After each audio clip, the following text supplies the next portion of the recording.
Voilà les chiffres de l'INSEE. Une croissance de 0,2% au quatrième trimestre 2011, ce qui donne 1,7% sur l'ensemble de l'année 2011. Et François Fillon qui est donc en mesure de dire que l'objectif 2012, eh bien, il est d'ores et déjà acquis à 0,5%. Ça veut dire qu'effectivement, la France, contrairement à d'autres pays, résiste peut-être mieux. L'Italie est retombée en récession fin 2011, comme le Pays-Bas d'ailleurs et l'Allemagne, qui sont pourtant des locomotives, mais qui ont vu leurs exportations reculer.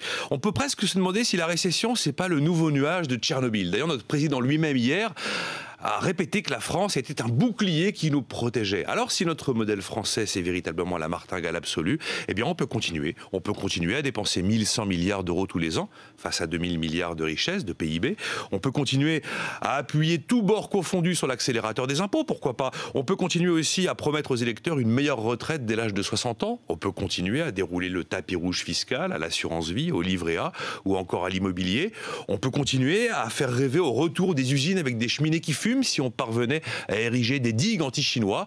On peut continuer à affirmer que la dépense publique va créer de la croissance parce qu'elle va être cofinancée par la taxation des riches et continuer à imaginer que la France des années 50 vivra. Voilà. J'ai eu le sentiment hier qu'on allait presque nous rejouer la séquence Cagnotte-Jospin avec les chiffres de la croissance de l'INSEE. Alors il y a un moment, il faut dire les choses quand même. Nous sommes en déclin aujourd'hui, véritablement. Et aucun programme politique ne l'admet. Nous sommes dans un déni de réalité absolue. La zone euro, actuellement, est entrée en récession dans son ensemble. L'histoire des crises se répète, on le voit tous les jours, seulement les montants aujourd'hui sont beaucoup plus importants que par le passé. Les choses sont très très claires. La croissance potentielle de la France à long terme est de 0,6% par année, et à ce rythme-là arrivera le jour où la France aura définitivement quitté le club des pays qui appartiennent aux pays notés A, si vous voulez.